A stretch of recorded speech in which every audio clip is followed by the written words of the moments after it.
world wine consumption fell to a 27-year low. So that is pretty significant.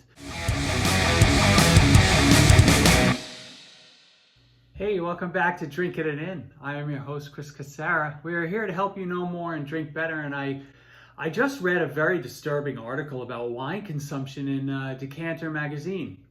Apparently, people are drinking less overall, and that's not necessarily news, but world wine consumption fell to a 27-year low. So that is pretty significant. There's a link in the description to the actual article on decanter.com, but the article mentions a bunch of,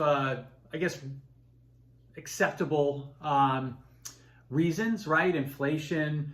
Apparently, folks in China are consuming a lot less wine, as well as just basic demographic and lifestyle changes. All are valid, but I think there are bigger trends at play that people aren't necessarily talking about, or either they're not talking about it, or they just don't even realize that they're happening, right? So I think the first one, to talk about is just that the cocktails are just taking over the world, right? Cocktail offerings have gotten just so good. And when people are putting different ingredients into a drink and there's a bit of a show about it when you're, whether you're stirring or shaking and you put a nice garnish on it, it just, people think there's more, they think they're getting more value than if you just open up a bottle of wine and pour a glass. And then, now spritzes are becoming even more and more prevalent, and that's probably just going to continue to take more share from the wine market. Although at least Prosecco and sparkling wines are usually part of a spritz, so that maybe has a muted effect.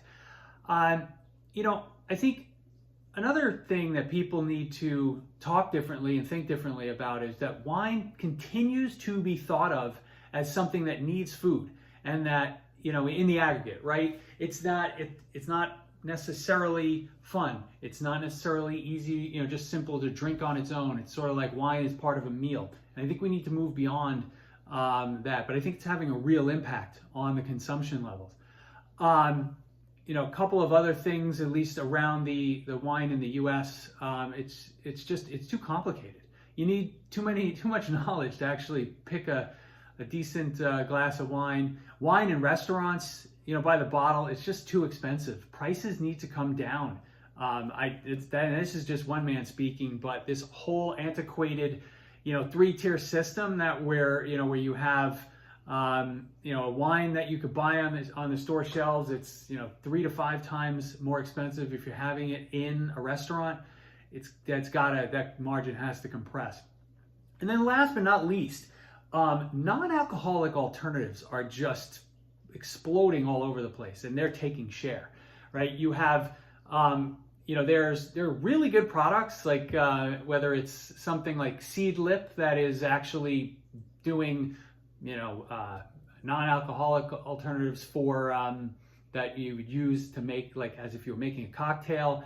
You have other drink companies like Moment that they have lots of fun flavors with different herbs and adaptogens in it, and then you even have the alcohol companies coming out with their non-alcoholic offerings, and the quality of those are getting better. Like, so St. Agrestis actually has a phony Negroni. I had that once and I was surprised at how good it was. So I think there are a lot of factors at play. I'd love to hear your thoughts on what you think. Number one, are you drinking more or less wine than you have in the past? And if you're drinking less, why is that? Let me know in the comments, and I'll talk to you soon. Cheers.